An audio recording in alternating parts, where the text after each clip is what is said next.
Olá, pessoal, seja bem-vindo a mais um podcast para fazer direito. Hoje estaremos com a presença, na verdade, do Dr. Rubens Rolo. Ele tem um currículo um pouco extenso, vou ter que ler, doutor.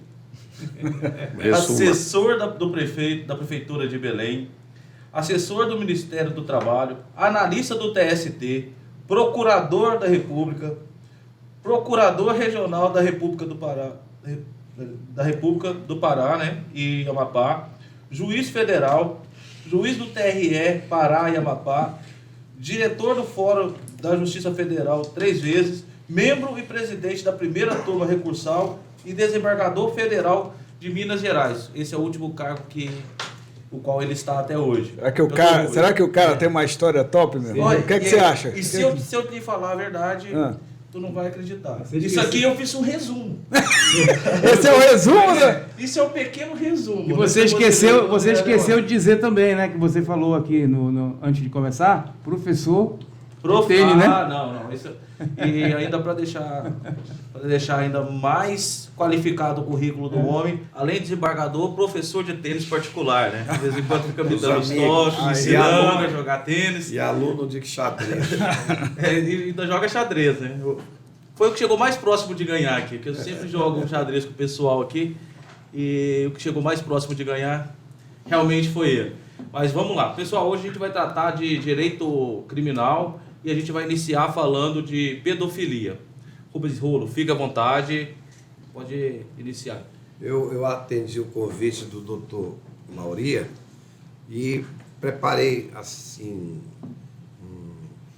um estudo suave aí sobre esses temas, sempre atraindo a competência da Justiça Federal, né? Aí nós estávamos há pouco conversando sobre esses crimes mais recorrentes, mais repetidos na nossa área. E, por incrível que pareça, hoje o que as estatísticas mostram que mais aumenta, né, estatisticamente na nossa área federal, criminal, é o crime de pedofilia. Por incrível que pareça. O estelionato ainda é o crime mais repetido.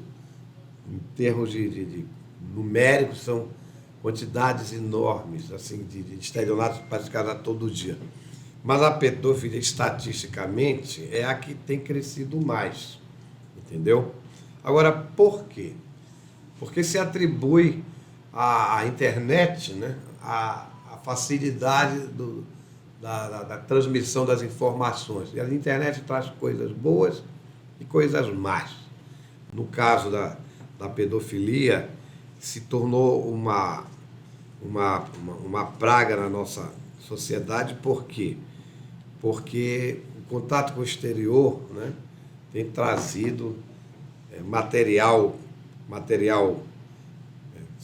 de cunho sexual assim, em grande quantidade, e aquilo ali, de fácil acesso, né, tem despertado nas pessoas que sofrem desses transtornos o desejo de frequentar a internet. Outro dia eu conversava com uma pessoa um advogado que entende nesse assunto, e os crimes sexuais, eles são de uma natureza quase que habitual, é repetido, porque é uma conduta do ser humano, né? Ele repetidamente ele pratica o crime sexual, não é só uma vez, né? Já que aquilo diz respeito à personalidade da pessoa. A necessidade subjetiva dele, né? Agora, como disse o colega há poucos momentos, a pedofilia ela não é um crime em si, individualizado, é uma conduta, né, de vários tipos, né, que fazem esse conjunto ser chamado de pedofilia, quer dizer, gostar de criança. Tem gente que gosta de animais também. Pois é, né? A gente poderia dizer que seria a pedofilia, ela seria uma conduta amoral. Amoral, sim. Que leva, né, nesse conjunto que o senhor falou aí, que leva a caracterizar um crime. Um crime. Porque o que é crime? Crime é aquilo que a sociedade não aceita, aquela infração mais grave, que ela pune como sendo crime, com penas criminais de multa, privativa de liberdade, entendeu? E penas substitutivas é considerada conduta grave. Eu acho que é muito mais do que a moral, né? A gente poderia até... mais, não, porque o direito tem essa conotação. É a única que normas força... éticas, normas morais e normas penais. Jurídicas, né? Normas jurídicas, né? O direito é o único que tem a possibilidade de coerção. A diferença do direito é essa. E o único conjunto assim, de regras que nós temos é o que o ECA prevê, né? O ECA, ele expressamente prevê que armazenar, guardar e tal. Compartilhar. Produzir. São tipos criminais assim que o cidadão às vezes até desconhece a gravidade do que ele está fazendo, mas é bom que ele fique esclarecido, inclusive a partir de um programa como esse, para entender que a lei existe e é para ser cumprida. Por exemplo, a forma de ser do ser humano, ela é uma coisa que a própria Constituição protege, a intimidade da pessoa, entendeu? A forma de ser. Mas ela não pode externar isso de um jeito que agrida as normas penais. Há quem até defenda que pedofilia seria um transtorno mental, que não poderia ser punido como crime, né? Eu, sinceramente, não sou psicólogo, nem médico. Mas não tem aquela situação que a pessoa se torna reincidente? Nos Estados Unidos você tem até aquela castração química, né? E a proibição da pessoa frequentar certos ambientes. Isso é uma conotação bem de doença mesmo. Fica bem próximo de doença. Não seria uma conduta, aquela pessoa tem aquele intuito de cometer o crime, mas ele tem a necessidade de cometer o crime. Então, ou seja, é um pouco diferente, né? Os estudos aqui vão dizer se essa pessoa perde a capacidade de se autodeterminar, né? De conseguir entender, ela entende. Agora, tem um entendimento que aquilo é crime. Agora, se ela tem condições de evitar aquilo, aí teria que se fazer um estudo. Para nosso direito, eles acreditam que sim, a pessoa tem condições de livre arbítrio, né? Se autodeterminar e entender e se autodeterminar a não fazer aquilo. Como? Com pena, com a pena, com a punição. Com a punição, né? Entendeu? Rubens, eu não sei até que ponto isso soluciona. Até porque pelo aumento que está tendo, não está tendo efetividade, né? Não está tendo, até porque a internet, ela tem essa conotação internacional. Hoje tem aqueles programas peer-to-peer, né? Você baixa no seu computador e automaticamente já compartilha. Para nós, por exemplo, se alguém manda um conteúdo desses, de pedofilia, para alguém, aí essa pessoa ela pode até ver, mas não pode armazenar. Se armazenar é crime. Pois é, eu posso pegar esse gancho? Porque para o cara que está na ponta, ele deve pensar assim, mas peraí, o que é o crime de pedofilia? O que é que um juiz, quando vê ali, diz, isso aqui é pedofilia, para o cara saber, o cara que não entende nada. Pois é, não existe, como disse o doutor Afonso, o tipo penal da pedofilia. Existem condutas que, somadas, são consideradas pedofilia. Esse transtorno, uma das formas desse transtorno... Quais são os exemplos? Como o doutor Rubens falou, o armazenamento. O indivíduo lá, ele é doente, vamos dizer. Ele gosta de criança, ele é doente. Ele tem essa doença. Bacana. Ele guarda. No momento em que ele guarda a imagem, você tem o ECA, que diz que aquela conduta de guardar é criminoso. Compartilhar também. Entendeu? Porque é criança, né? Ele gostar da criança até então. Porque você guardando, você está incentivando quem produziu a produzir mais. Entendeu? E mais crimes serem promovidos, né, por conta desse seu.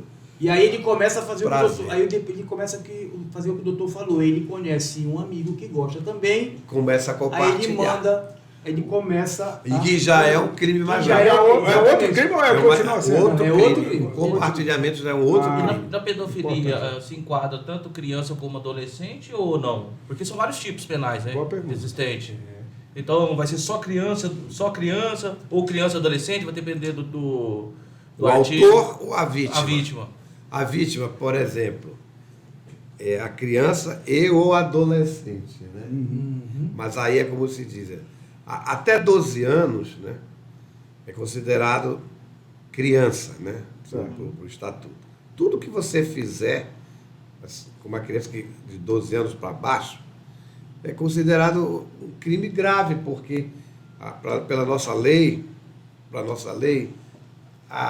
que usa o critério etário, biológico, a pessoa de 12 anos para baixo é considerada uma criança e sem vontade. Para efeito penal, é 14 anos.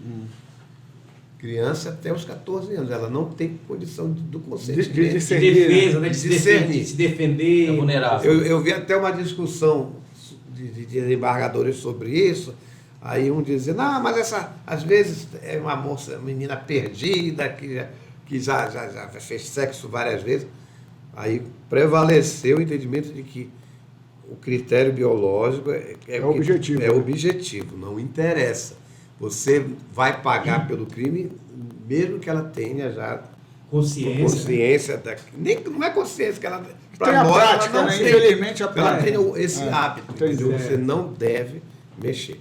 Outra, a criança de até 12 anos, segundo alguns, ela não tem noção, ainda não tem amadurecimento hormonal para entender. A partir dos 12, ela já busca, né, o conhecimento do corpo, os hormônios já começam a atuar. Aí a legislação ela já vai fazendo uma atenuação dos tipos, até porque o menor de 12 anos, né, o menor acima, ele já procura o conhecimento sexual. Aí já diminui a gravidade. Já diminui as gravidades penais e as consequências lá dessas condutas. Parece que eu já li alguns julgados que citam a questão que a pessoa aparentava ter idade superior. Para a questão de justificar a não punibilidade da pessoa, da criança. Parecer já ser uma mulher mais formada. Isso, como se a pessoa tivesse sido levada a erro, né? Existia no México uma atriz famosa que se acreditava até que fosse uma criança, porque ela tinha o corpo de uma criança. Quando ela foi para os Estados Unidos, a equipe dela foi toda presa, mas aí descobriram que ela era maior de adulta, mas tinha aquele corpo, entendeu? Agora, isso significa que você pode produzir esse material de cunho sexual mesmo só por indução. A pessoa tem aquele corpo de criança, você induz como se fosse uma criança e faz esse material, mas aí ela não seria uma vítima em si, né? Ela não seria vítima, até por ser maior, mas o conteúdo é considerado pornográfico. O pessoal fala muito também, o pessoal usa muito, né, o consentimento. Tirei foto porque ela deixou. Tá. A própria criança, né? Macho de 14 anos. Mas aí é como presumido, né? Não é crime, pela ótica. Ela não tem. Ela não tem. Mesmo que ela tenha permitido, para a lei não. Entendi. E um tipo penal muito grave é o da produção dos vídeos, né? Desse material pornográfico infantil. Entendeu? É o sujeito. Eu tive um caso desses, né? Inclusive a própria tia e a mãe facilitavam que as sobrinhas e a filha fossem fotografadas e filmadas ali no Parque do Tinga, e o sujeito era um servidor público federal, por isso que foi bater lá. E é um crime muito, muito triste para a gente julgar, porque a gente é obrigado a ver o material, examinar tudo. Meus assessores, por exemplo, não gostam, eles se sentem mal com aquilo. Imagina. Mas esse crime de produzir, esse cidadão, ele não só filmava e como também costumava estuprar as crianças. Alguém filmava esses atos. Então, ele pegou uma pena muito severa, né? 22 ou 23 anos, somando vários tipos criminais, e, para o azar dele, para piorar a situação dele, caiu numa turma criminal do meu tribunal composta majoritariamente de mulheres, e a pena foi mantida. Não sei, ele já tem cumprido essa pena há bastante tempo. Doutor Rubens, só para ficar claro, existe uma diferença entre a pedofilia e o estupro em si, né? São coisas, são tipos... Porque o cara pode até confundir, achar, não, pedofilia já é o estupro. Não, né? Não necessariamente, né?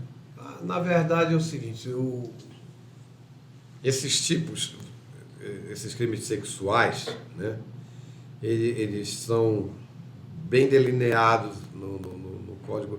O Código Penal, na parte que ele deveria tocar, né, em menor, ele já transferiu para o ECA. Tá, entendi. Entendeu? Agora, esse armazenamento, compartilhamento, produção... Isso tudo caracteriza pedofilia. O armazenamento... mas um material infanto-juvenil. Né? Tá. Nós tivemos um caso agora recente. O Código Penal foi todo mudado nessa parte dos crimes sexuais. Né? Nós tivemos um caso recente, doutor Rubens, daquele ator, né? Inclusive é remetido para o ECA. Olha, o estupro ficou... O que era antigamente atentado violento ao pudor, hoje é estupro. Né?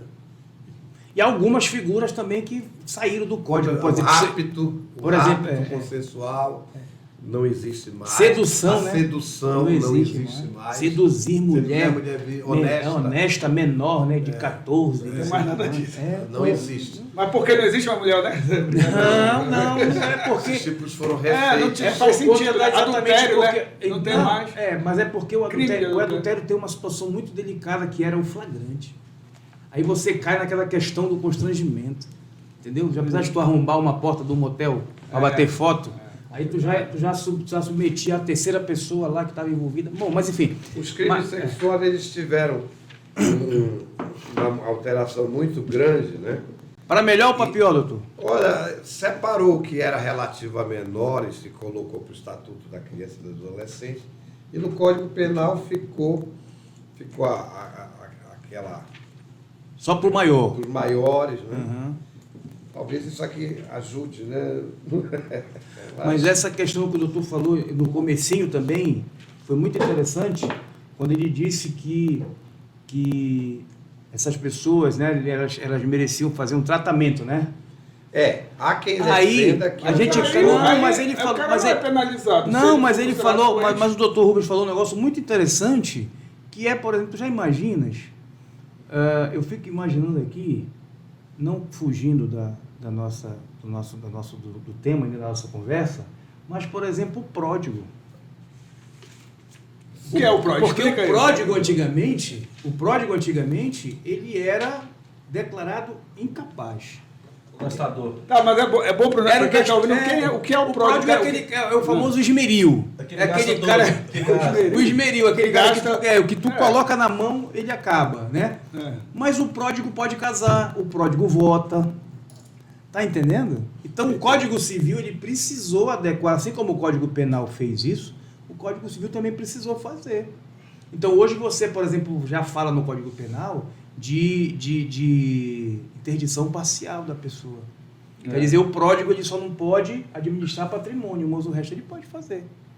Tá entendendo? Então, essa questão que o doutor está abordando aí, o doutor Rubens está falando, é importante também de tirar essa parte do menor e jogar para o ECA, né? E manter a parte dos maiores no Código Penal.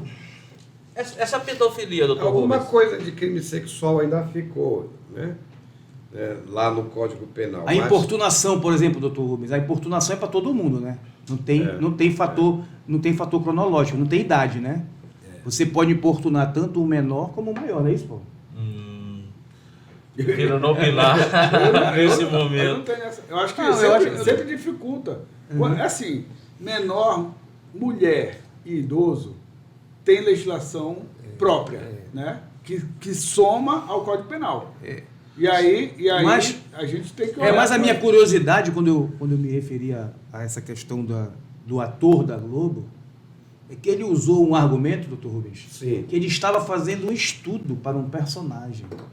Por isso é que ele estava... Isso é o direito de defesa. Né? Por isso é que ele estava armazenando as teses de defesa. Nós voltamos para o artigo 22. O que é que diz lá? É o artigo 22, como a gente falou no início, a inimputabilidade penal. Né? Que quem é incapaz. Olha, é isento de pena quem, ao tempo da ação, era inteiramente incapaz de entender o caráter ilícito do fato. Ele entendia que ele estava fazendo alguma coisa errada. Eu acredito que sim. Sim, pois é. Agora, ou se era incapaz de se determinar de acordo com esse entendimento. Às vezes você sabe, mas você não tem condição de se defender, de evitar aquilo, né? Aquele impulso. Entendeu? Aí eu lhe pergunto... Agora, se você for inteiramente incapaz, aí Esses isso é inimputável. Para a nossa lei, não. Pra nossa e nesse lei... caso, doutor, do ator, não estou defendendo aqui, até porque eu também repudio essa conduta, mas o que ele deveria ter feito? Ele deveria ter comunicado... Ele deveria fazer primeiro um tratamento, né? Não, tratamento eu nem estou considerando... médico, eu nem estou considerando eu não estou admitindo a hipótese de ser pedófilo. Eu estou admitindo a hipótese de ser um ator e que ele vai fazer um personagem... Sim. E esse personagem, ele tem essa situação. Não é tese, é uma curiosidade minha. Aí eu digo o seguinte, eu preciso fazer um estudo, porque esse pessoal faz esses estudos mesmo. O cara que vai fazer um personagem de um deficiente mental, ele vai fazer, né, ele vai conviver com a pessoa, pedir. O que ele deveria ter feito? Ele deveria ter comunicado às autoridades, olha, eu vou fazer um personagem, eu preciso ter esse material comigo. Certamente. Ele deveria, né, doutor? Certamente. Mas, peraí, mas mesmo com essa justificativa, acho que ela... Não, mas o crime está configurado. Eu concordo contigo. O problema pode ser... Não existe, né, a possibilidade dele fazer de um ser humano uma cobaia. Eu vou usar crianças porque eu tenho que... É muito difícil a situação. É difícil de aceitar, né? Para a nossa cultura, sim, ainda. Esses crimes de pedofilia, eles ocorrem normalmente no seio familiar, não é isso? Ou é mais externos? Eu tenho tratado mais nesse aspecto dessas formas de pedofilia na internet por causa da nossa competência, né? Como é material que vem do exterior, ou sai daqui e vai para o exterior, aí, e mesmo assim, eu digo que tem algum exagero nisso, mas a jurisprudência do STJ, ela diz que a competência é nossa, porque tendo essa internacionalidade, ou na emissão, ou no recebimento, entendeu? Muitas vezes a pessoa que teve um contato com o exterior, ela sim praticou um crime federal, mas aqui quando transmitiu para um terceiro dentro do Brasil, já internalizou aquele material e para mim não é da nossa competência, é mais o tribunal não entende. Mas assim. como que comprova o crime? Porque se você pegou o material de fora, como que você vai identificar a idade dela? Porque não a idade da pessoa. Isso, Né? você está falando que a pessoa é menor de idade, então como é que você prova que ela é menor de idade? Quem é a vítima, né? Você vai atrás. A vítima, é boa atrás, né? Mas essa vítima mora na China, e como é que você vai saber? E qual a idade dela? Mas a pedofilia em si não é por causa do material que é encontrado, que foi mandado do exterior, porque aí a competência... Sim, mas é o seguinte, o material tem que ter a conotação de que é menor. Pedofilia, de menor, para se tornar pedófilo, né? Como você prova que era menor? Porque a vítima, em tese, é a pessoa que está na imagem. Sim, aí, com a aparência de menor. Aí já fica como matéria de prova o réu provar que aquela vítima não era menor. Ele está estuprando uma criança de 5 anos, vai dizer que não é absurdo, não é absurdo. Presumir o excepcional, né? Mas isso realmente é matéria de defesa e, dependendo do caso concreto, né, é praticamente impossível a defesa de dizer que aquela criança não é menor. É só pro forma, na verdade, né? Entendeu? Só porque tem direito à defesa constitucionalmente. Não tem prevalecido isso. Não, a gente está falando aqui quando a situação é muito clara. É bem claro, vamos supor, uma criança que... Mas se for uma pessoa que tenha, vamos supor, 16, 15, 14, 13 anos... Aí que sim, aparenta ser maior. Aparenta ser maior, exatamente. É porque aí a gente vai ter uma questão do lapso temporal ou menor. Isso, então, ou seja, porque, querendo ou não, a gente depara com pessoas com 12 anos que tem característica de 18. A gente depara com pessoas de 18 que tem característica de... Ou seja, vice-versa. Então é difícil comprovar isso. Matéria de prova, né? E também, exatamente. A defesa vai dizer... Como a instrução vai correr, né? Ela tem que arguir e provar que aquela vítima não era vítima, era maior de idade. Não era menor. Mas a defesa que vai ter que provar? É o tal negócio. Boa pergunta. A acusação trouxe a prova. Tá aqui. Trouxe não, mas ela trouxe a prova entre aspas. Ela trouxe o fato. Não, mas é que não comprova nada. Né? Razoável. Mas o doutor Rubens falou, Paulo, que existe a presunção. Tá. Existe a presunção. O cara pegou aquela imagem, tem aquela pessoa ali que Tu vai condenar uma pessoa com presunção? Não, isso é comércio, é o início da instrução. É o início da ação penal é feita com base em Então, a mas imagem. o Dr. Rubens disse o seguinte... Você está assumindo o risco de estar explorando uma criança ali. Aí vem com essa tese que não era uma criança. Então prove que não era criança. O Ministério Público trouxe... O Ministério Público trouxe uma prova bem razoável da exploração sexual infantil. Então você faz a contraprova de demonstrar que aquela pessoa não era menor de idade. Entendi. Eu estou falando desses casos extremos, né? Porque normalmente aqui no Brasil não é muito difícil acontecer essa dúvida. Eu estou falando assim porque a tua competência, doutor, é federal, né? Então, aí eu já fiquei imaginando o cenário atual, a realidade em si, né? A realidade em si deve ter esse cenário. Uma pessoa, esse pedófilo ter numa máquina de computador, celular, arquivado esse material. Mas como comprovar se a pessoa tem 12, 13... Aí eles vão chegar e vão falar assim, não, o Ministério Público apresenta. Ok. Aí você está querendo que a defesa apresente uma prova que ele não consegue, uma prova impossível dele se porque ele está fora do Brasil. Então, ou seja, e assim, é extremamente complicado. Mas tem um detalhe aí, Paulo. É bem sensível isso, né? Às vezes, doutor Rubens, acompanham outros crimes. Por exemplo, o cara, além de ter as imagens ali, ele também já cometeu um estupro de vulnerável. Né? Aí, como é o caso desse ator aí, os indícios aí é que, além da pedofilia, ele estuprou o menor. Que ele seduzia, né, as crianças com presentes e tal. É um crime bem mais grave. Agora, veja só, nos casos de armazenamento, né, que é o considerado o crime mais leve desses todos ali. Qual é a pena, doutor? Vai de 2 a 4 anos, é considerado mais leve o armazenamento. Ou de 1 a 4, não gosto de ser muito, assim, taxativo quanto a isso, mas é o mais leve. Aí, geralmente a defesa é essa, a única defesa de ser isso, e por se tratar de um filme que vem do exterior, material do exterior, mas geralmente o material que vem de lá não deixa dúvida que é menor mesmo. Aí, se a defesa acreditar que não é... que é uma exceção, traga. A gente está presumindo o que é normal, né? Porque eu estou vendo alguém com uma altura de criança, corpo de criança. Eu vou dizer que é uma anomalia da pessoa? Não. Pelo menos ele está induzindo como sendo material pornográfico. Tem muita gente que diz que é perversão, né? Diz que a pedofilia é uma perversão. E que não tem a ver com doença. Tem a ver com o cara saber muito bem o que ele está fazendo. Exatamente. Porque e o ECA, ele diz assim, ele diz que é considerado crime o ato de adquirir, possuir ou armazenar por qualquer meio, fotografia, vídeo ou outra forma de registro que contenha cena de sexo explícito ou pornográfica envolvendo criança ou adolescente.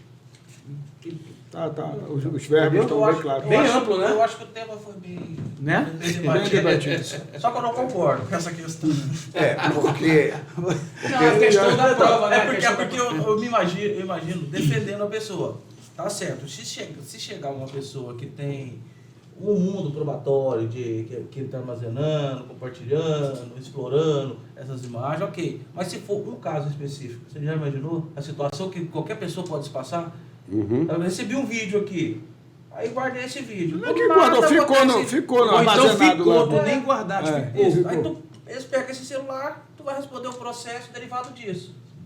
É bem pesado, né? Responder um processo por causa do armazenamento, às vezes até automático. Involuntário. Isso acontece, o armazenamento involuntário. Por exemplo, o colega manda sem a gente pedir, aí dá um problema de, às vezes, você ter o telefone apreendido numa ordem judicial, aí acontece de já pensou de ver aquele material, aí vai analisar o conteúdo de outros, Bora, total, e vai ver que aquilo é uma exceção, vai dizer, olha, Eu recebi, mas eu não transmiti. Aí não é crime. Eu não armazenei. Eu nem abri. Pois é isso que eu ia falar. E o que é para piorar, né? Se você abriu, você tem que deletar. Mas se você armazenar, já é crime. O que é para piorar, né? Imagina essa situação que o Dr. Rubens está falando aí. Então, se abriu, pois é, na hora que vai para perícia o telefone da pessoa, o vídeo tá lá, mas não tá baixado. E aí o perito aperta para baixar. Pum. Tu tá me entendendo? Aí o cara vai... É isso aqui. Pois é, aí ele aperta para baixar, o cara vai responder. Mas aí ele vai se defender e vai mostrar, olha, chegou no dia tal e eu não abri. Agora, se eu abri, eu deletei. Pronto, então não tem problema. Agora, se eu armazenei, é crime. Então, olha, pro pessoal, Paulo, esclarecer pro pessoal, se receber vídeo de menor, de criança, se abrir, delete, não menor guarde. De criança, não. Não, e denuncie, tá? Pois é, e denuncie quem tá mandando. Na verdade, olha... Cuidado suspeito, você já... O Código Penal, ele tem também um capítulo, o Código Penal, só para cuidar de crimes sexuais contra vulneráveis. Tem. Sim. Tem. Vulnerável aí, no caso, né, o menor de 18 anos. Mas o estatuto do ECA que nós usamos é mais em função do armazenamento, né? Do armazenamento, compartilhamento, produção, por causa desse caráter internacional. Sim, mas legal. Se você for realmente no Código Penal, existem, né, dispositivos que prevêem crimes sexuais contra vulneráveis, além do ECA, que cuida dessa, que complementa. Né, O estupro de vulnerável está no Código Penal, a sedução não existe mais, entendeu? Já acabou, né? Isso aí não existe. A indução à lascívia de menor de 14 também, isso ainda tem no Código, mas agora com um capítulo à parte. Isso aí, doutor Rubens, isso aí... Mas nós não mexemos na Justiça Federal com isso. Isso aí está tudo absorvido pelo estupro de vulnerável, né? Isso aí que o senhor falou. A indução, aquele atos libidinosos divergentes. Não é que eles... Olha, né, que existia esses crimes podem estar em concurso. O armazenamento de material é uma coisa, e se você praticar algum abuso aqui, estupro de vulnerável, você vai pagar por isso também. Entendeu? É concomitante, entendeu? O que eu quero dizer é que aqui, no nosso caso, na Justiça Federal, o que é que tem de internacional nisso? Só esse material que vai e vem. Agora, os crimes sexuais, eles continuam aí, contra vulneráveis, né? Que foi refeito, muitos tipos acabaram, como a sedução, o rapto consensual, entendeu? E hoje tem outros tipos aqui que foram mais especificados, olha, favorecimento de prostituição ou outra forma de exploração sexual de criança ou adolescente, entendeu? Satisfação de lascívia com adolescente, induzir algum menor. Até o eu acho. Né? Entendeu? Agora, além disso, isso tudo é da competência da Justiça Estadual. A nossa, só se fosse por conexão, se alguém cometesse esses crimes de transmissão desse material e praticasse concomitantemente um tipo desses, aí poderia vir para nós também por conexão. Então, quer dizer, doutor Rubens, usou a internet para fazer a transmissão, compartilhamento de imagem de criança ou de adolescente para fora do Brasil... Crime federal. Crime federal. Aqui dentro... Porque a internet em si hoje provavelmente esse material, quando é divulgado, ele não fica retido no país, né? Ele vai perder as fronteiras. E eu acho que o Tribunal Superior ele tem sido muito exigente, até em colocar essa competência nossa, porque, por exemplo, da feita que você já introduziu no país, acabou aquele material, o crime você praticou, né, pelo contato. Agora, se você transmitiu para alguém no Brasil, eu entendo que aquilo já não é da competência federal, né? Já foi internalizado o material, seria da estadual. Mas o tribunal diz que a competência é nossa porque foi pela internet. Porque começou, né? Pela rede mundial do computador. Ingressou nas fronteiras do Brasil. Se for por essa eu analogia... não concordo com isso. Por essa analogia, tudo que acontecer daqui a um tempo vai é ser federal. Pela internet. Tudo que vincular a internet é federal, né? Está faltando, né, alguém... Os Estados Unidos têm uma situação bem interessante, né, doutor Rubens? Que lá, por exemplo, se o cara comete um crime dentro do Estado, competência é da Justiça Estadual, mas se ele passar da fronteira, se ele, por exemplo, saiu do estado do Pará, foi para o Maranhão, o crime se torna federal. Porque envolve mais de um estado. Aquela questão da conflito de lei no espaço, né? Interessante isso. Doutor Rubens, mudando um pouco de assunto, vamos falar um pouco sobre corrupção passiva e ativa. O pessoal tende a confundir bastante, né? A temática, né? Pois é. É um crime muito comum também na Justiça Federal, né? A corrupção passiva é a corrupção onde o agente é um funcionário público. Ele leva esse nome de passivo porque é ele que vai receber, vamos dizer, a vantagem, né? Mas em algumas condutas, o funcionário ele tem até uma participação meio ativa. Por exemplo, o guarda de trânsito que pede uma propina, né? Famoso acerto, né? Ele solicita. Uma ajuda. Entendeu? Ele pede uma ajuda. Esse solicitar dele, isso quando eu era estudante de direito, eu tinha muita dificuldade de entender. Por que passivo, se é ele que está pedindo? É verdade. Mas é preciso ter cuidado, porque passivo, porque ele, no final, é quem vai receber a vantagem, né? Às vezes ele pede, né? Solicita. É o crime do chamado funcionário público. E se a pessoa fizer o pagamento, ele também está cometendo crime? O crime é formal. A mera solicitação que o funcionário faz já é o crime. Se ele receber a vantagem, é uma causa de aumento. E a pessoa que pagou? A conduta de pagar é crime? Pois não é. É considerado o ativo. Né? Olha aí. O ativo. Quer dizer, o agente é que faz o agente faz a vítima cometer o crime junto com ele. Vira ativo e passivo, né? Agora veja só, o crime fica bem claro quando é o ativo que oferece a vantagem, né? Aí ele comete como cidadão, o crime de corrupção ativa, que é um crime do particular contra a administração. O que aceitou comete outro delito, que é de corrupção passiva. Com mero oferecimento da vantagem já cometeu o crime, e o outro com recebimento da vantagem cometeu o crime.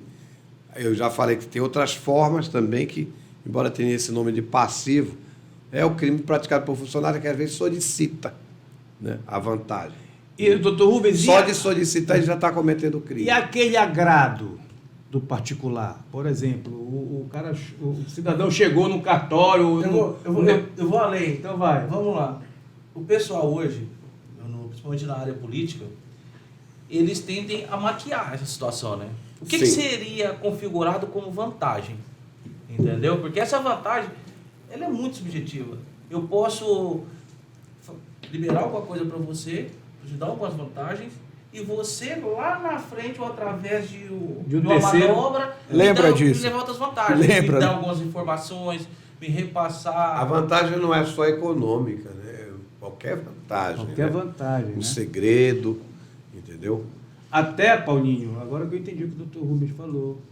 Até, por exemplo... Não é crime contra o patrimônio.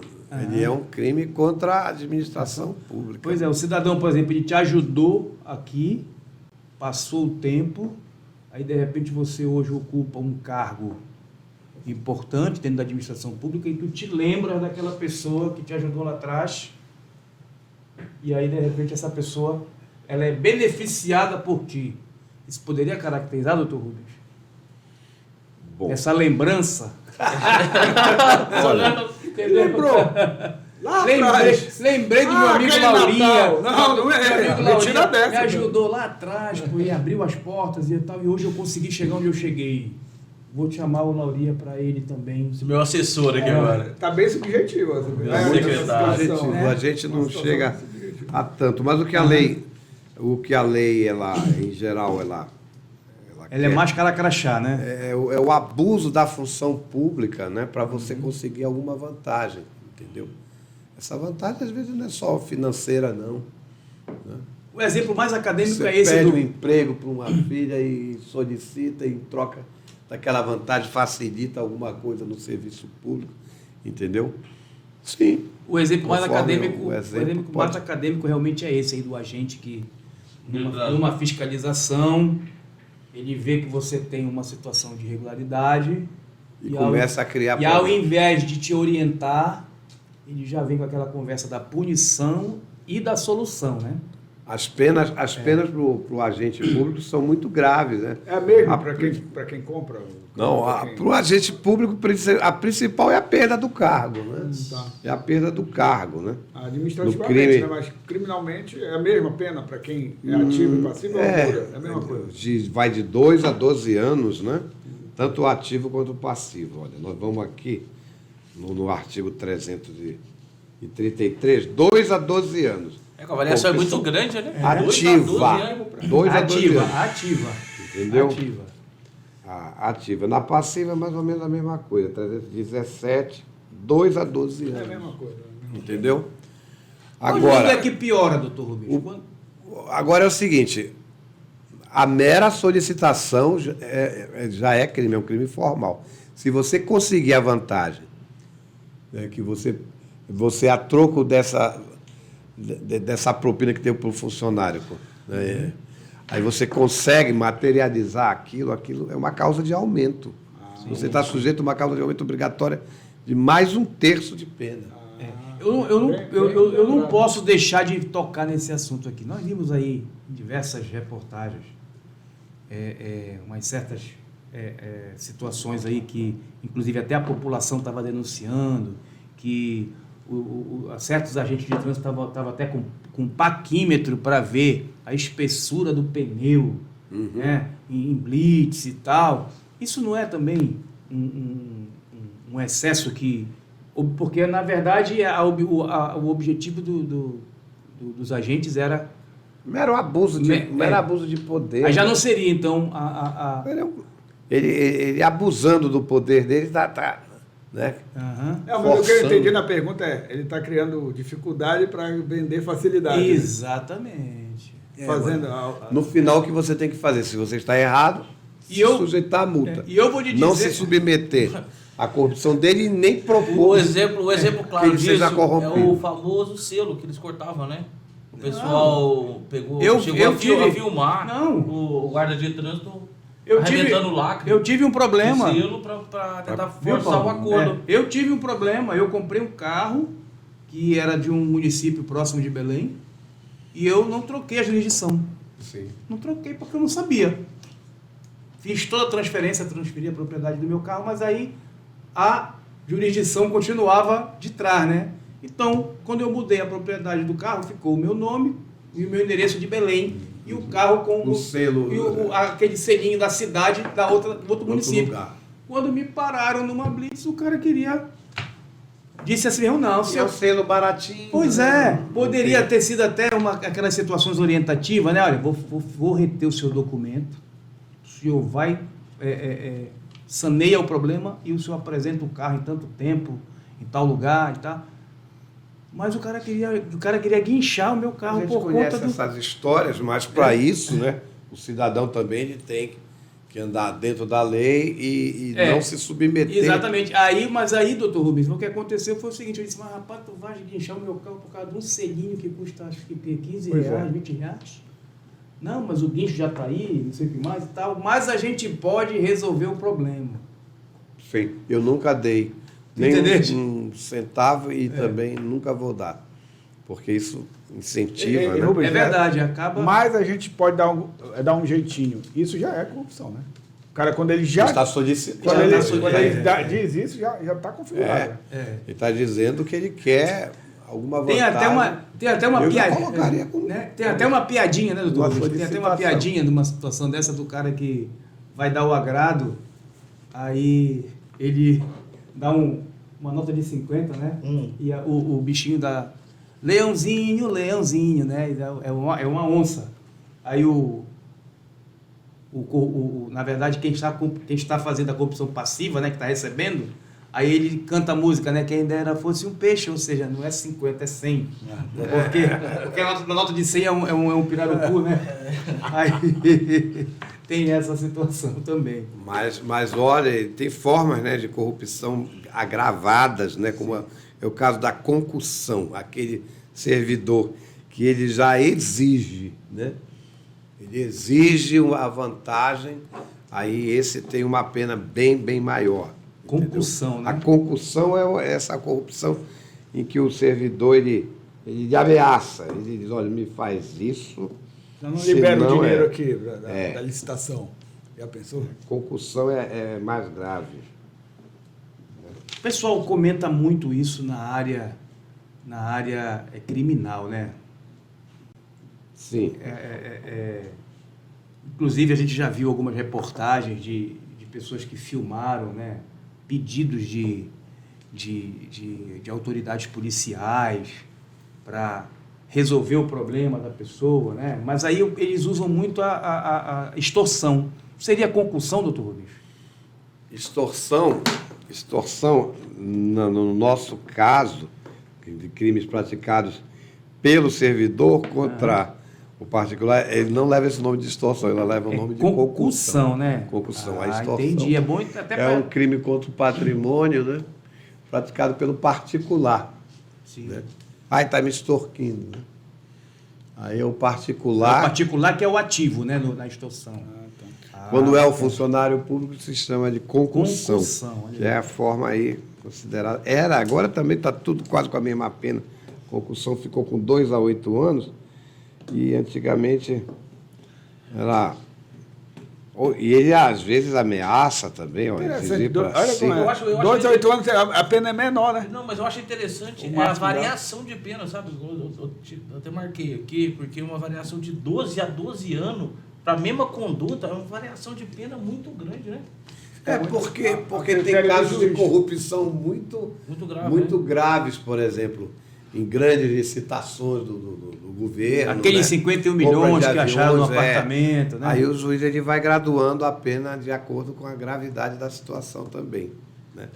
Esse negócio de dizer que tem que começar com a pena mínima, porque é primária e depois antecedentes, isso aí acho que os advogados adoram. É, né? maravilhoso, né? Nada melhor, né, de começar, né, para quem advoga. Você não pode dar um tratamento, né, benigno para quem comete um crime gravíssimo, mesmo que seja pela primeira vez. Perfeito. Né? É mal comparado no futebol, né? O cara faz uma faltinha, pega o amarelo, mas quando ele faz uma falta muito grave, ele já pega o vermelho de cara. Não é nem advertido. Na primeira falta, pois é. Mas aqui no Brasil a tendência é sempre tirar a pessoa da cadeia, né? Olha, ele tem família, aquele negócio, e vai levando para repetição. Tu acha que essa questão da corrupção passiva, ela deriva de quê?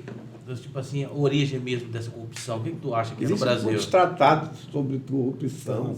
Né? Isso aí tem histórias e mais histórias sobre isso. Às vezes é uma questão cultural, né? Dizem que com a administração pública veio com as caravelas, né? Que isso é um costume, né? Em Portugal, né? De se cobrar propina, né? Até porque propina em Portugal tem outro sentido, né, doutor Rubens? Qual é o sentido? O sentido de propina é gorjeta. Sim. Ah, tá. Entendeu? É gorjeta. Lá não tem nada de errado. Não tem nada de errado. O problema é que quando atravessa o Atlântico aqui... já vem melhorado. Isso é cultural. É Dizem, cultural, né, que pois veio esse problema com as caravelas.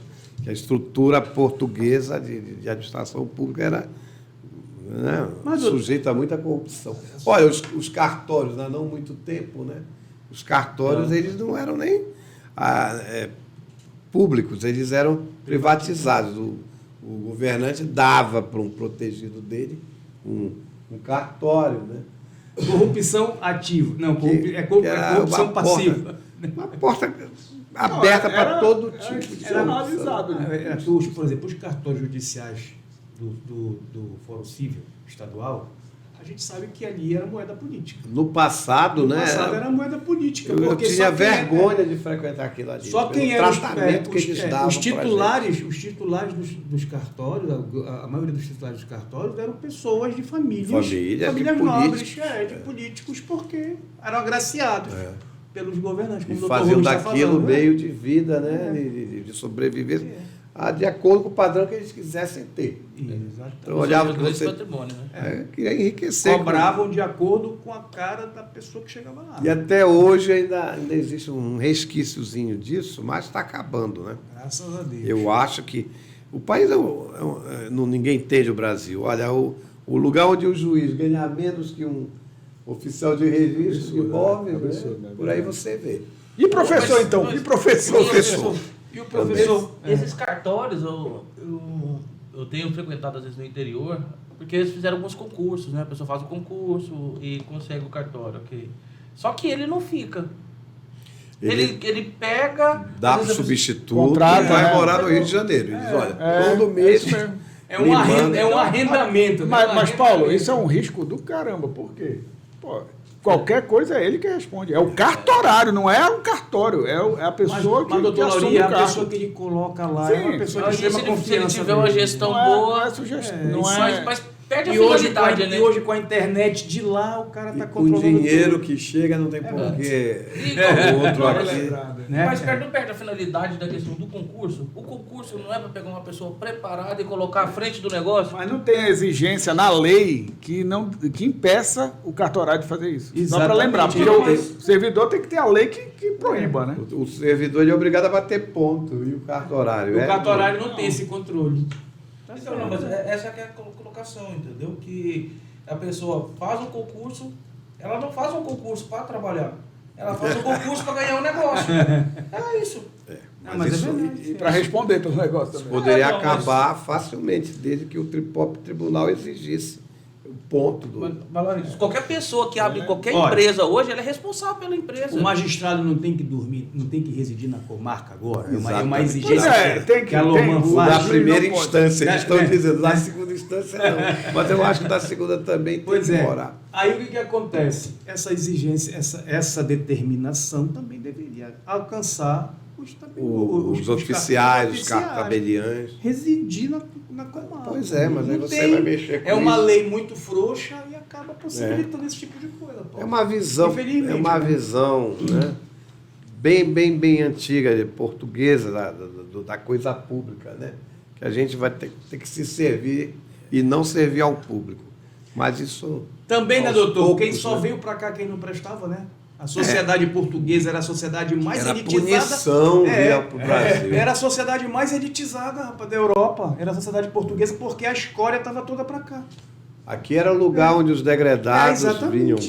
E o cara chegava morar, aqui. E o cara pena. Só mudou por causa de Napoleão. né? né? E o cara chegava aqui com o título de capitão donatário, né? E vinha cumprir pena e chegava aqui com o título de lorde. Já pensou? Uma loucura mesmo isso. E será que a gente não muda isso? Muda. Acho que com essa educação. é a nossa missão, né? Mudar o paradigma dessa história, né? Acabar com esse individualismo do brasileiro, né? Que é um grande problema de pensar primeiro nele Bem e lembrado. depois pensar no que é público. Né? Mas as coisas têm que mudar, né? Porque se todo mundo pensar assim, o Brasil acaba. Mas corrupção é uma coisa tão vasta, né? Mas a gente vê que hoje a lei equipara tanto a ativa quanto a passiva com a mesma pena. Bem a pena. Vou dar um E exemplo é um aqui. crime formal, não exige o resultado. Basta você propor, você já está cometendo crime. Quando eu lhe falei do agrado, é porque, por exemplo, isso é muito comum na área pública. Final de ano, os fornecedores, Secretaria de Estado, Ah, tá. eles Caneta. dão brindes bons. Vinho. Vinho, uísque, Você não dá para o seu amigo também? não é? Acho que tem um limite, né? Não, eu não sou. Veja bem, isso não é uma Presentes são crítica. R$100, né? No Pois é. serviço público. O que eu apenas me pergunto é isso, né? De repente a pessoa, ela está fazendo aquilo ali por gratidão, não é querendo Desde que não seja em função de um determinado fato. benefício, né? Eu gostei, você me tratou bem, eu vou te dar um presente. Vou te dar um presente, entendeu? Para mim é irrelevante. Você não Não está, configura, né? você não está vendendo seu cargo por aquele presente. Aquilo já até passou. Mas você tratou tão bem. Eu tive uma servidora que certa vez ela ganhou um relógio de uma advogada, mas ela Mandou devolver, é um advogado. Mandou devolver. Como também mandou devolver uma pulseira de ouro que a advogada deu, porque ela foi tão bem tratada. Aí ela disse, mas em outros lugares, por onde eu passo... Não, mas aqui a gente tem a obrigação de fazer isso e não precisa a senhora gastar, não. Ah, legal. É devolver. Acho legal. E a galinha, rapidinho, e a galinha, o cupuaçu, o açaí que o cara chega. Olha, obrigado por tudo. Deve ter muito caso desse, né? Só para lembrar mesmo. A gente também não pode, por exemplo, aí o sujeito me dá uma toalha. Né? Ah, você julgou bem o processo. Eu não estou me vendendo por aquela toalha, mas é besteira. Pode até surgir, pode até se afigurar assim como uma indelicadeza. Uma caneta, né? uma indelicadeza. Não, obrigado. Mas eu fiz meu papel, é que é isso que interessa. E no caso de juízes, no caso especificamente que coloca a esposa, a gente tem algumas notícias de... Nepotismo. Nepotismo, Não, né? que a esposa é advogada e atua nos mesmos tribunais. Não, mas aí tem um... O que tu acha dessa Não, é situação? porque eu já entendi, é porque o Paulo quer saber se o nepotismo ele pode caracterizar... Não, mas o Paulo falou outra coisa. Ele falou de impedimento e suspeição. Isso aqui seria no caso que a gente tem observado que... Existem normas de processo que proíbem, né, que o juiz atue em certos processos por conta de parentesco, né, e outros impedimentos também, ou se ele já tiver atuado a favor da parte naquele assunto como advogado e agora ele é juiz, não pode. Essas normas de impedimento e de suspeição estão nos códigos, né, penal, processo penal e processo civil. Isso aí, aos poucos, vai se tentando, né, acabar. Né? Agora, nepotismo é outra coisa. Nepotismo é colocar o parente para trabalhar dentro, né, do gabinete. Aí nossas normas são bem proibitivas. Aí tem o nepotismo cruzado, né? Pô, esse... E aí, eu acho que é a súmula 103 do STF que impede. eu fico muito preocupado, até porque, olha, o juiz ganha pouco. O juiz não é rico, não. Se houver algum juiz rico aí, me desculpe, mas não é honesto. A menos que tenha ganhado. Ela não sei por outro porque caminho. até hoje eu não fiquei rico. Mas olha, doutor Rubens, eu até penso de forma assim diversa sobre essa questão do impedimento, da suspeição, né? Porque assim, o magistrado, ele não aplica o direito. Sim. Então, independe se a parte é... Eu até sei que a lei, ela vai de forma preventiva, né? Preventiva. Eu estou falando aqui... Que vai evitar abuso. Eu estou falando aqui com base na postura moral, na postura ética do magistrado. Ora, se eu vou aplicar o direito, independe se é meu irmão, minha mãe... Mas sabe o que é isso também? Mas eu concordo, eu só vejo assim. Só um parênteses. Vê se o doutor Rubens... Para evitar, eu acho que até o questionamento. Exato. É uma blindagem para o próprio magistrado, pô. Porque amanhã... a favor da mãe dele. Só porque é a mãe dele. Não, entendeu? É uma blindagem até para o magistrado, né? Tá certo. Para ele depois não dizerem, mas o cara um dia descobriu que foi amigo dele. Mas vocês entenderam o que eu quis dizer. Não, entendi, o juiz é um claro. cara sério. Então ele vai julgar o direito ali. Se a mãe dele está o direito está do lado da mãe dele, é lógico que ele vai julgar a favor dela. Se for contra, aí é que está o negócio. Se vai apanhar da mãe dele. Se o direito estiver contra ela, ele tem que julgar contra. Mas, mamãe, sinto muito, mas... Entendeu? Mas felizmente tem normas de processo que evitam. Pois é, as normas elas servem exatamente que isso aconteça. Né? Graças a Deus. Para não né? se perder a credibilidade na justiça, assim que é uma coisa maior do que nós todos, né? Só um detalhe com relação ao nepotismo. Quando a pessoa ela é concursada, por exemplo, alguém da família ali do uma filha minha passou no concurso e ela está ali naquele Justiça Federal. E ela aí não tem nepotismo. Aí é interessante. Agora, se eu trouxer a minha filha para trabalhar no meu gabinete, na verdade, numa função de confiança, na verdade, só aqueles cargos comissionados. Eu já acho que é nepotismo, né? Tá. Mas agora, se ela for concursada e for guindada a um cargo de direção e assessoramento superior, né, o DAS, que é a cargo de desde confiança, que não seja sujeita a mim. Exatamente. Pode. Perfeito. Exatamente. Agora, o que não pode, por exemplo, o parente também ser punido por isso. Olha, por ser filha de juiz, vamos dizer, minha filha não pode trabalhar comigo. Aí, se for trabalhar na justiça, mesmo que não, ela sendo funcionária da justiça, mesmo não sendo comigo, vão dizer que eu estou influenciando para ela conseguir aquela coisa. O nepotismo cruzado. O nepotismo cruzado. Então, além do juiz já não ganhar essas coisas, vai punindo a família dele. Entendeu? Tem uma exceção que o Supremo acolhe na súmula dele contra o nepotismo, que são cargos políticos. Por exemplo, o homem o prefeito, aí o pai é prefeito, botou a secretária como filho, mas é um cargo político. É político, né? É a súmula 103. O Supremo aceita isso. Ele não aceita esse nepotismo dentro do funcionalismo sem esse viés político. Entendeu? Então, passamos da pedofilia para corrupção, da corrupção, agora nós vamos para quê? Para apropriação indébita. Essa é legal. Apropriação indébita. Apropriação indébita é um delito tradicional contra o patrimônio, né? Muito antigo, artigo 68, famoso, né? Acontece quando o agente ele faz com que aquela posse ilícita se transforme em alguma coisa ilícita. Por exemplo, eu digo aqui para o meu amigo, guarde aqui para mim o meu carro, que eu vou viajar durante uma semana, e ele resolve lá, como o detentor daquele carro, se colocar como dono do carro e decide vender o carro como sendo dono e usar como dono e vender. E não querer mais me devolver o carro. Ou não querer mais me devolver o carro. O que era lícito, né? Eu não digo nem vender. Aquele contrato de depósito seria isso também. Um contrato de depósito, a pessoa não quer mais devolver. Não quer mais devolver, aí ela inverte a posse, né? De lícita para ilícita, né? E isso exemplo disso como o doutor falou, é aquela história, né? Tá com o carro e sim, meu irmão, olha, vou buscar meu carro. Não vem hoje. Entendeu? Pô, amanhã, não vem amanhã, vem só para semana. E quando passa a semana, aí, cadê meu carro? Né? Ele é depositário a justo título de alguma coisa, assim, mas depois ele resolve se apropriar. Deixa eu te contar um caso particular meu.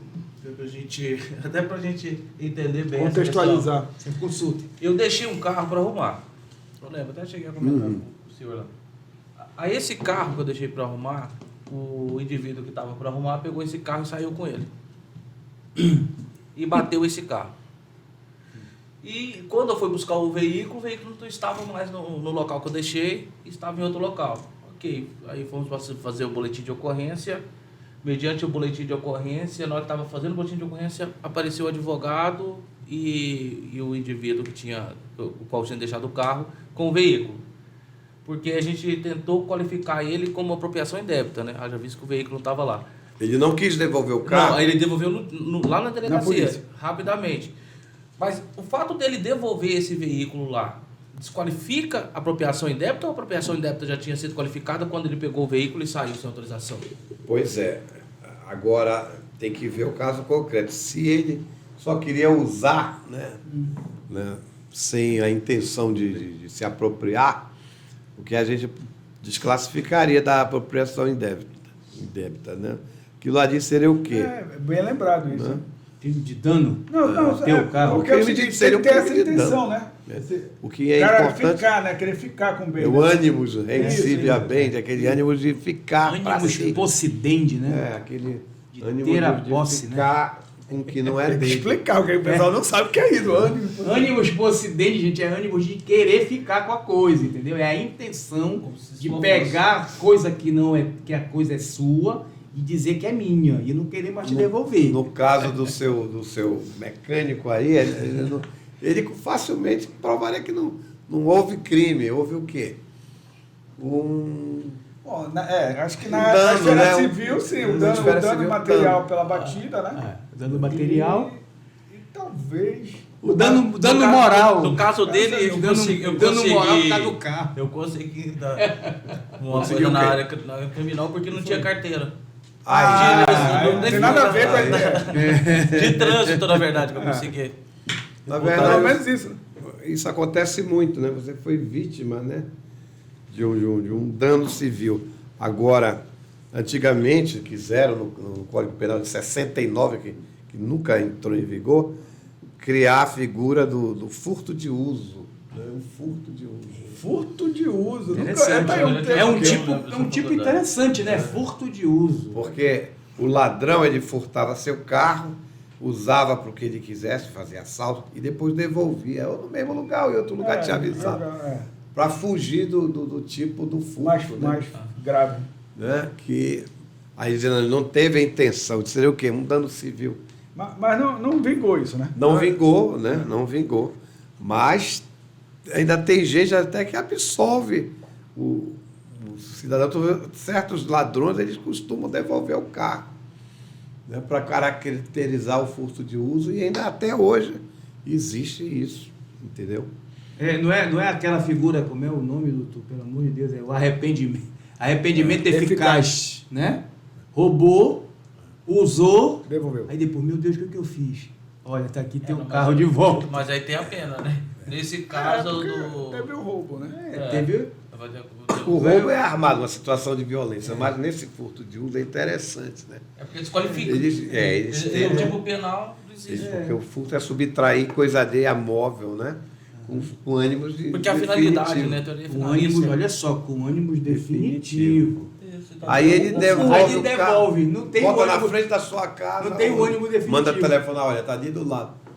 Aí, entendeu? Muitos fazem isso. Já pensou, né? Muitos fazem isso. Sim, qual é o tema que a gente está discutindo agora? Apropriação indébita, está distinguindo a apropriação do furto, né? Não, mas o doutor Louria falou um negócio bem bacana aí, que aquela apropriação indébita previdenciária. Mas a pena é a mesma, né? Do apropriação indébita e furto. Eu acho que são similares. Não, eu acho que não fogem. Eu acredito que não fogem. Não vou fugir uma da outra, não. Apropriação indébita e furto deve ser próximo. Não, cara, eu acho que é diferente. Porque o furto tem as agravantes também. Furto simples vai de 1 a 4 anos. 1 a 4. A apropriação 68 vai de 1 a 4. A mesma pena. É o furto e a apropriação simples, né? Ambos simples. Aí vai agravando. Se o cara agora tem o furto qualificado, com uso de arma, de confiança, né? Abuso de confiança, né? Aquilo tudo. Chave falsa, entendeu? O repouso noturno. Aí vai agravando. Mas são crimes contra o patrimônio. E acontece muito. Agora, a apropriação indébita, né? Aí tem a comum, dessas aí que a gente viu, o caso dele, do mecânico, que usou e a gente achou que no fim nem era apropriação. Mas o mais comum é aquela pessoa que você pede para guardar alguma coisa e ela se retém como ficando para ela mesma. E doutor Rubens? E tem a tributária, que é a mais em voga, né? A apropriação indébita tributária. Né? Que o nome técnico é tributária ou é aquela a apropriação indébita previdenciária, que é de natureza tributária. O tipo penal é esse. A apropriação indébita tributária. É aquela do patrão é aquela que o patrão desconta. O patrão ele é obrigado a descontar a parte dele. Certo. Se ele não desconta a parte dele, ele está inadimplente. Ele tem que contribuir para a Previdência, o patrão. Certo. Né? Aí não teria crime. Aí, para facilitar o empregado, ele recolhe do empregado. Ele é obrigado a descontar e repassar. Ele tem autorização só para fazer isso. Não, rapidinho, não é para facilitar, não. Isso é obrigação do cara. Ele tem que recolher. O empregado não pega naquele dinheiro. Sim. Imagina se o empregado pegasse. Eu vou amanhã pagar. Não vai pagar nunca. Então, a lei ela dá para esse patrão essa atribuição de fazer o repasse. Se não fizer o repasse, é sinal que ele se apropriou. Entendeu? Legal. É só da contribuição do empregado. Né? E quem é o sujeito ativo dessa ação penal? Pois é.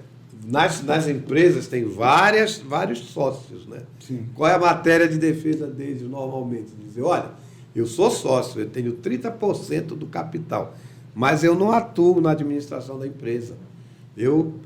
Isso aí é o O Lauria lá, que cuida do financeiro. Mas no contrato social normalmente tem, né? Tem. Exatamente. Mas você é sócio. É, Você mas aí responde, né? responde. Não, você como sócio, você responde. Tem que vigiar, né? Não, Não, mas sócio nessa administrador área só. criminal Criminal é diferente. é diferente. Você tem que participar dolosamente. Tá. Se vocês reuniram e decidiram não pagar, né? Aí todos vocês são Ou responsáveis. então também porque ele vai se beneficiar, né, doutor? Aquele dinheiro que foi descontado e não foi repassado. Rubens, tu tá dizendo que não cola?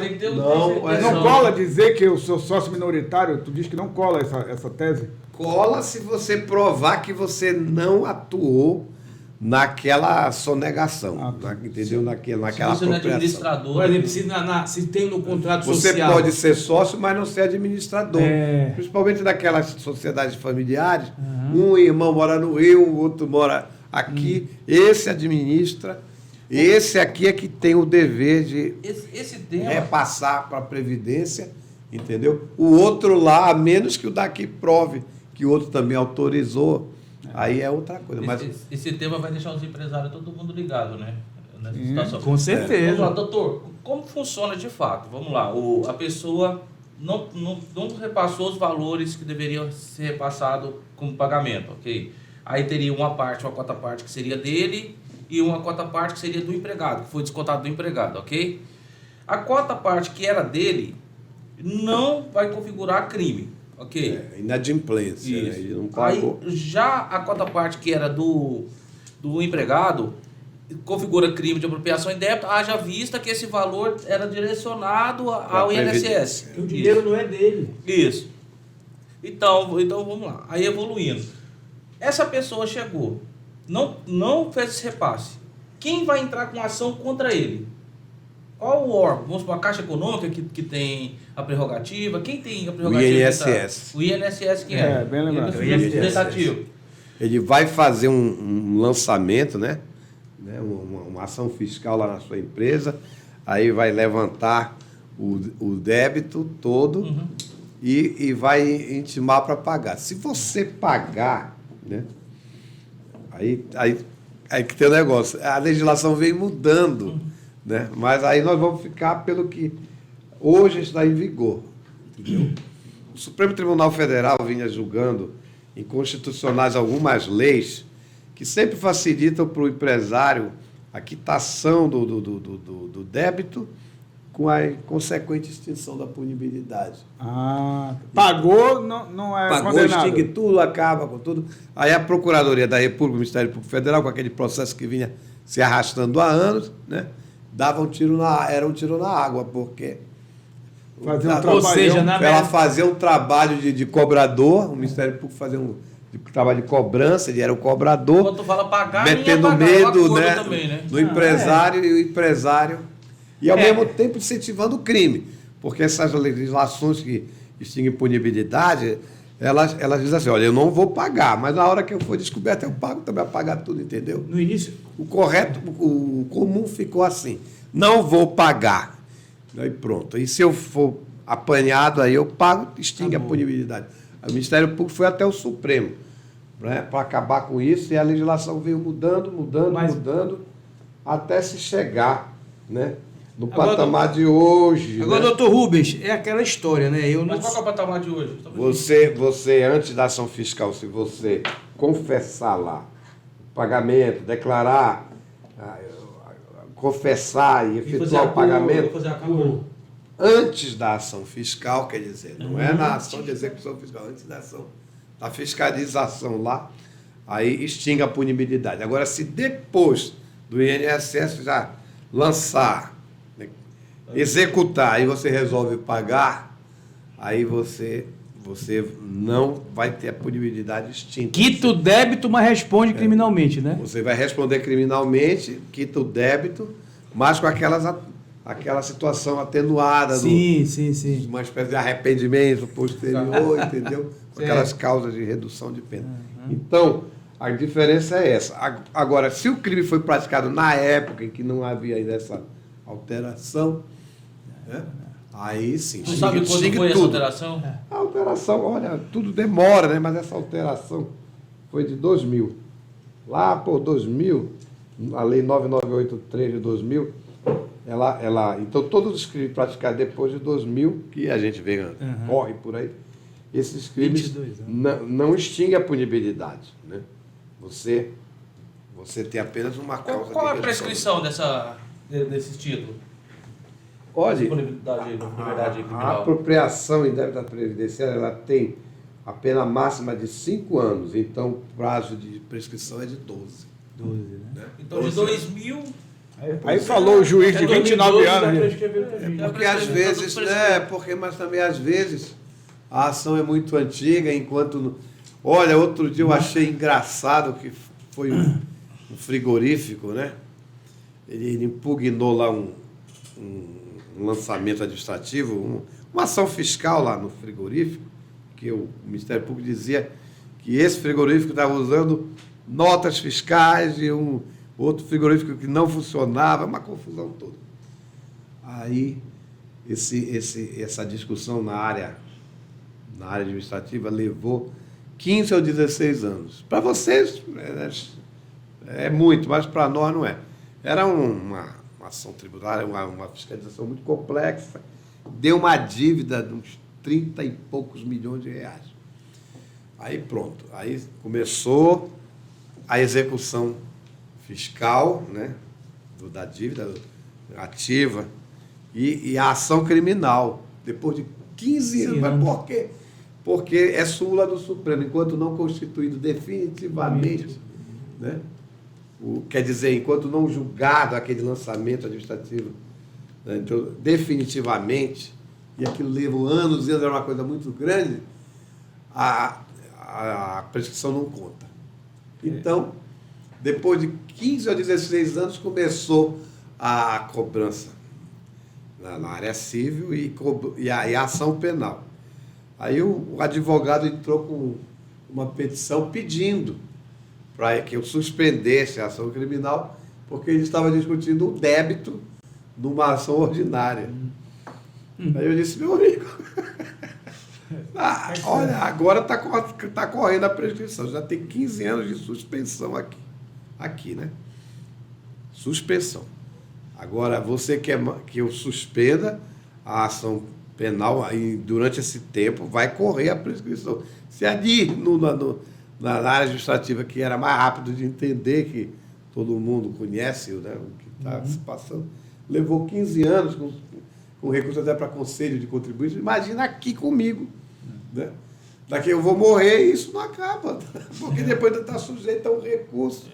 Aí eu não suspendi, ele entrou com habeas corpus e perdeu, porque o lançamento tinha realmente sido impugnado na esfera administrativa, mas na ação penal, não. Então, ficou paralela a discussão lá, ele renovou essa discussão na área civil, mas a área criminal estava correndo do zero a partir da denúncia.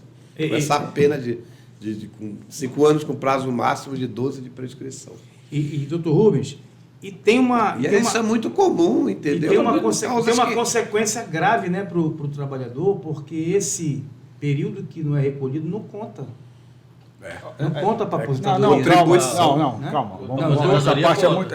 porque o que acontece, como não é culpa do trabalhador, então, por mais que a empresa não tenha recolhido... Ele é computado. Tem que computar. A questão é que o trabalhador vai ter um trabalhinho, que é provar quanto ele efetivamente ganhava para poder os cálculos previdenciários serem corretos. É só isso. Porque aquilo é tempo de contribuição. Mas aí ele vai dizer, mas olha, a culpa não foi minha, é uma bela discussão.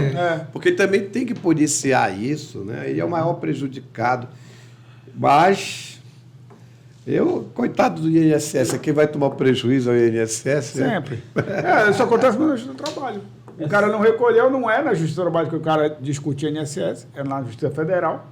Só que o INSS, não sei qual é a tua experiência, ele não costuma entrar com várias ações contra empresas, né? É muito difícil. Ei, doutor Rubens, assim... Ele não tem estrutura, o INSS não tem doutor Rubens, por exemplo, o cidadão, o empregado... E a legislação, o judiciário, eu digo isso porque eu mexi com isso, ele é muito benevolente com o empresário, entendeu? Não. Teve uma dona de uma fábrica aqui, que eu não vou citar o nome, que ela reuniu lá a empresa e disse, olha, não tem jeito da gente continuar funcionando, a não ser sonegar.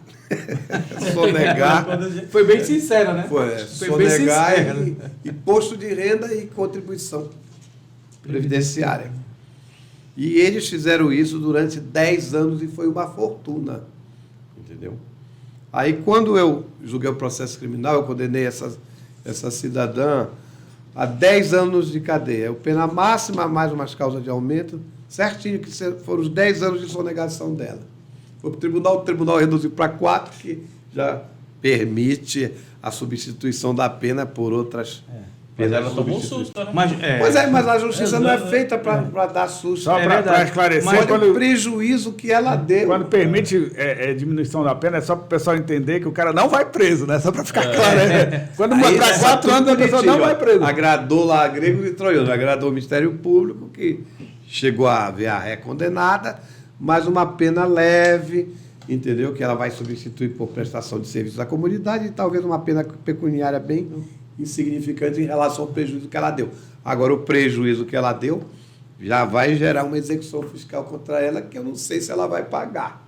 Ela já deve ter lavado todo o patrimônio dela, o que ela... Mas, doutor Rubens, só uma curiosidade. Mas é assim então, que vai se vivendo no Brasil. O empregado que, numa situação dessa, que o doutor Lauria falou, que não teve o recolhimento dele, foi apropriado indevidamente, o patrão descontou, mas não recolheu. Ele não tem o tempo lá. Tempo de contribuição. O tempo de contribuição. Pois é, ele vai discutir isso no INSS, na Justiça Federal? Ele vai na Justiça Federal para provar que o patrão não recolheu. Que deveria ser processado criminalmente e cobrado.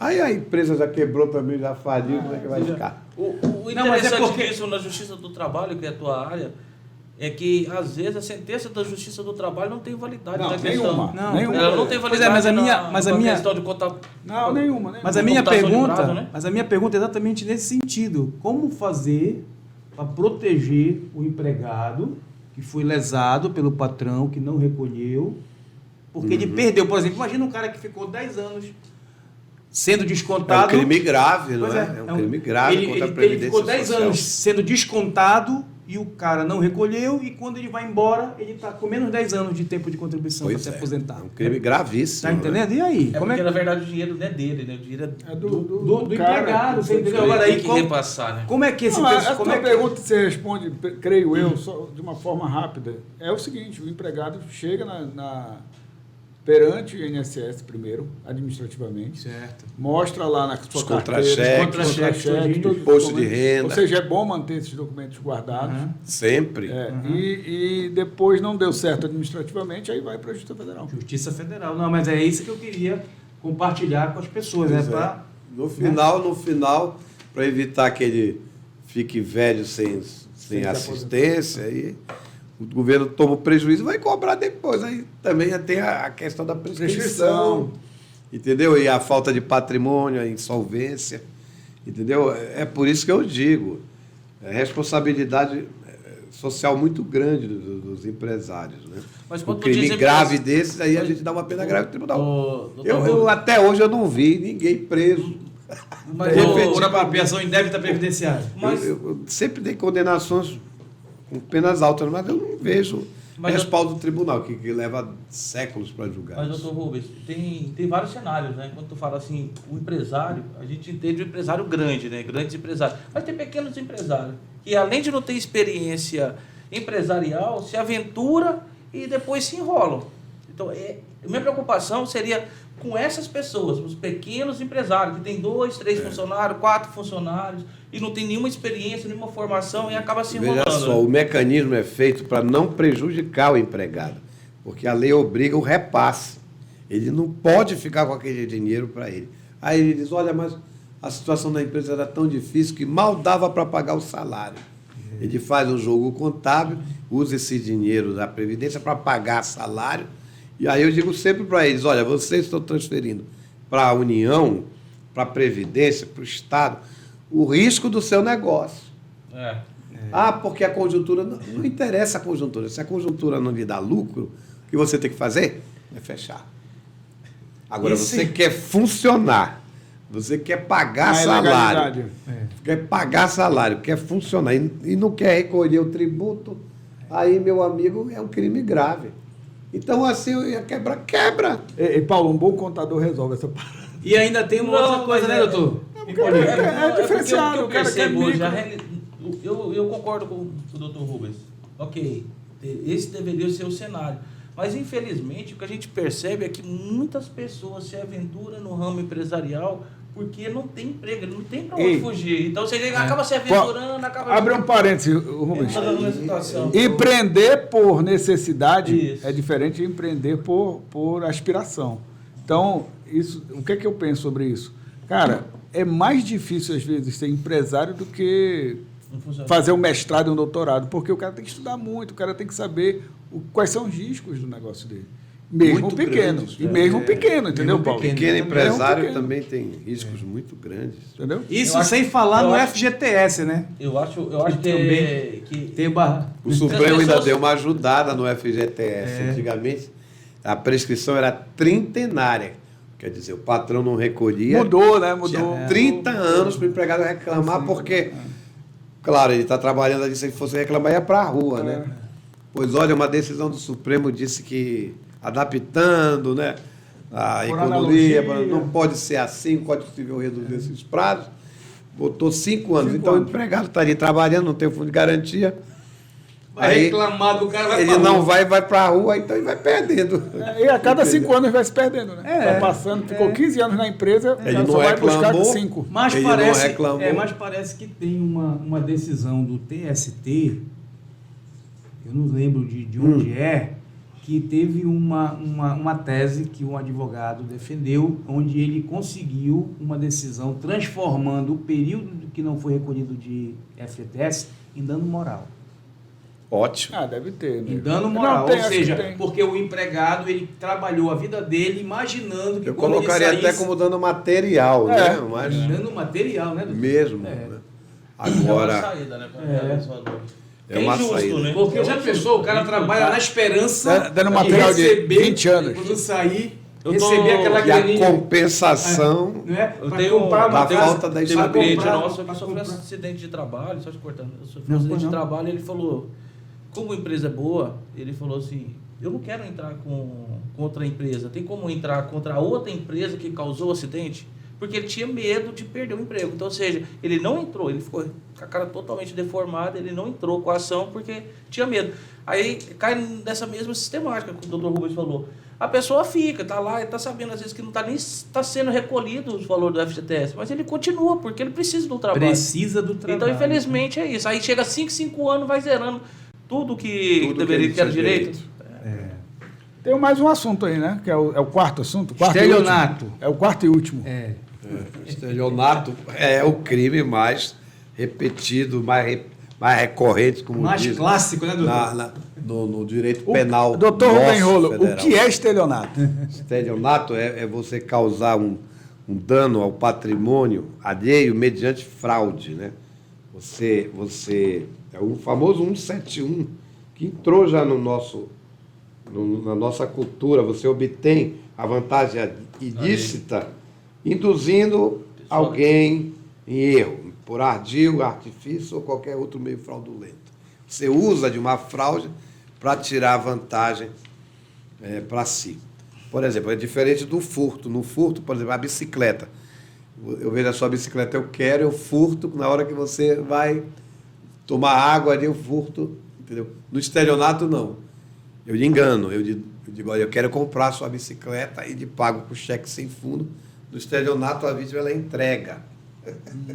Ela Existe a tradição, né? Existe a entrega. Não existe a subtração oculta. Pelo contrário, a vítima ela é iludida e ela entrega aquele patrimônio para o agente. Esse cheque sem fundo, ele você citou agora, eu até lembrei. Quando eu estudava, eles falavam que o cheque sem fundo à vista é estelionato, mas se for a prazo, não. Porque é uma ordem de pagamento à vista. Se você predatar, o que é correto é dizer, pós-datar, porque ele é para uma ordem que hoje você vai pagar agora. Se você disser que é daqui a 2 meses, ele vira letra de câmbio. Aí já não é uma ordem, é uma promessa. de pagamento. Aí descaracteriza o cheque. O engraçado, doutor Rubens, é que Título de quando crédito, a gente como fala título de crédito. quando a gente fala de cheque, É um negócio bem interessante porque, como o Paulo falou quando a gente estudava, né? Que a lei do cheque diz que o cheque é o modo de pagamento à vista. Então, na hora que você emite, você está dizendo, eu tenho dinheiro no banco. Exatamente, eu tenho dinheiro no banco. Vá lá agora e pegue. Vá lá agora e pegue. É exatamente isso. Agora acabou, né? Pix acabou com isso. Por isso é que eu estou falando, como nós estamos falando já desse avanço, né? Hoje se fala muito de estelionato sentimental e agora tem o golpe do WhatsApp, né? Porque nós falamos, olha só, na verdade esse tema... Esse é o tema mais complexo. Esse tema que eu estou puxando aqui é para fazer o fecho de tudo, né? Porque nós falamos de pedofilia, nós falamos de apropriação indébita, nós falamos um pouquinho de corrupção, falamos um pouquinho de distorção, né, tal. E esse golpe agora que estão fazendo, do estelionato, né, o golpe do WhatsApp, a pessoa conversa com uma outra pessoa. É o terrorismo, pegou o cliente chega aterrorizado. O cara chega aqui desesperado porque ele curtiu a foto de uma moça. Começou a conversar com a moça, uma moça entre aspas, porque é um golpista. Virtual. Aí o que acontece? O cara depois cria uma situação mirabolante, dizendo que houve... Que a mãe descobriu. Que ela é menor de idade. Que ela é menor de idade, que por conta disso... A mãe bateu na menina e ela tá no hospital, tá na UTI. Rapaz, é uma história. Precisa de dinheiro. Aí começa a... E a pior parte é que a pessoa simples, sabe? Que se não der o dinheiro, ele vai pra polícia. Aí já aparece um cara que é delegado. Aí já aparece um cara se dizendo que é delegado. Convocando o cara para comparecer.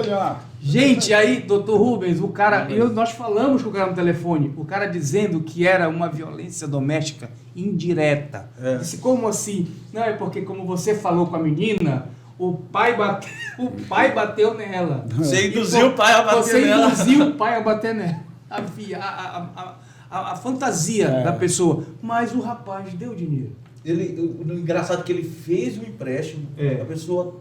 Coitado, fiquei com dó dele. Ele deu um assalariado, ele fez um empréstimo de 4 mil e poucos reais, pagou. Não passou 2 dias. O cara ligou de novo. Começou a ligar de novo. Que ela tava com outro problema. Mas é verdade. É o estelionatário clássico, né? Cara que recebe o puto que eu coloquei aqui, golpe do WhatsApp, porque é um estelionato virtual. É uma modalidade nova, né? Veja bem, o tipo clássico ainda continua estelionato. Né? Eu estava aguardando durante esses anos todos a chegada de alguma alteração legislativa nessa área criminal que envolve informática, mas a rigor só aconteceu mesmo o peculato eletrônico, que é quando o funcionário público ele altera lá os cadastros do serviço público para vantagem de alguém, entendeu? É um crime que até está combinado com os estelionatários que fraudam o INSS com aqueles benefícios falsos. Sim. Sempre normalmente tem um funcionário lá dentro que facilita aquilo. E o que é que ele faz? Ele sabe que aquilo é fraudulento, mas ele introduz nos cadastros. E para nós, que antigamente era considerado estelionato, hoje é um tipo específico que a legislação criou do peculato eletrônico. Que é um crime de funcionário público, porque ele está ajudando na fraude. Ele não vai ficar com o valor daquele benefício. Ele ganhou uma ponta, né? Um agrado, para fazer aquilo.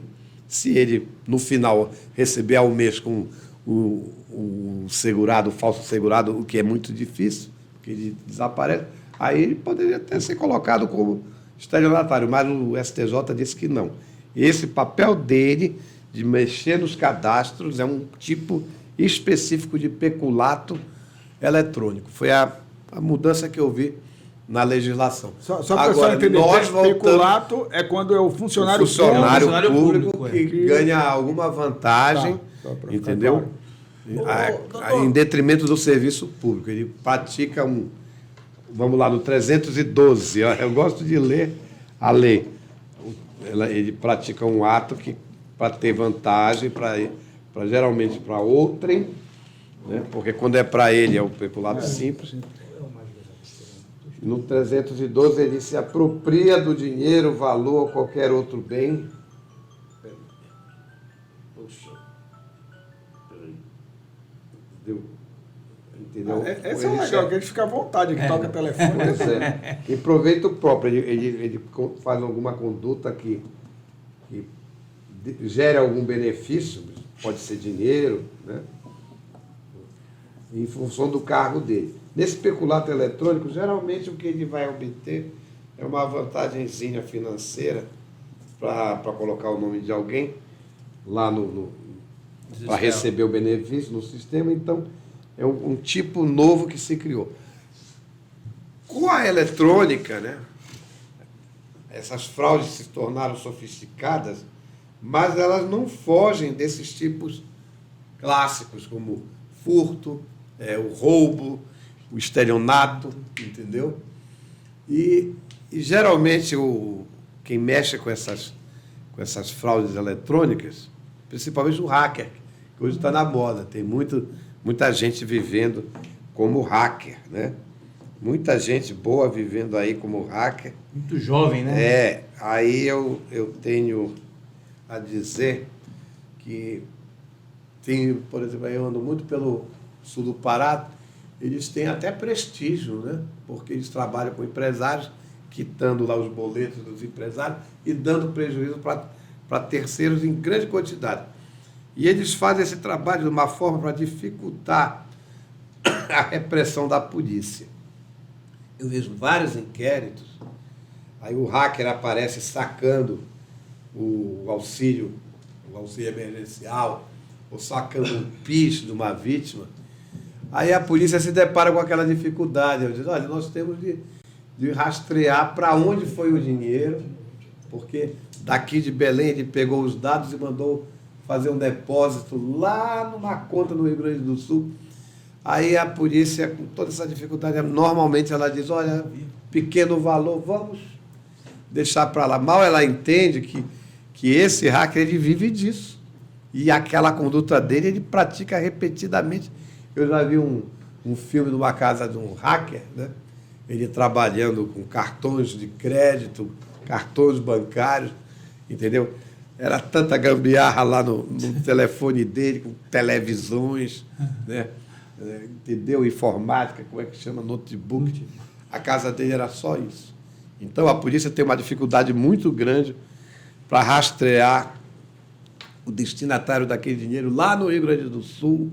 Aí, geralmente, o sujeito diz, veio na minha conta, mas eu não sei o que era. Ficou hoje, ontem mesmo já saiu, entendeu? Já sacaram, não fui eu, entendeu? Aí, esquecendo que, se ela não fizer esse trabalho, ela não vai desmantelar a quadrilha, entendeu? Porque eles vivem desses golpes, né? Que são de muita trabalhosa investigação. São muito articulados, né? E aí eu fico vendo muito... E é muito pulverizado, né? Eles clonaram pulverizado. Eles clonaram meu e-mail de um dia para o outro. Sem brincadeira, deve ter mandado uns 5 mil e-mails. Aí bloqueou. O sistema identificou o que estava acontecendo, bloqueou. Mas quando eu fui olhar... Saiu do seu perfil, né? É muita mensagem. Tipo assim, por minuto. Já vai uns 20, 30 por minuto. E foi rápido. Aí eles conseguiram disparar uma quantidade boa e, de repente, o sistema identificou e bloqueou. Doutor Rubens, uma pergunta aqui, até para esclarecimento pessoal.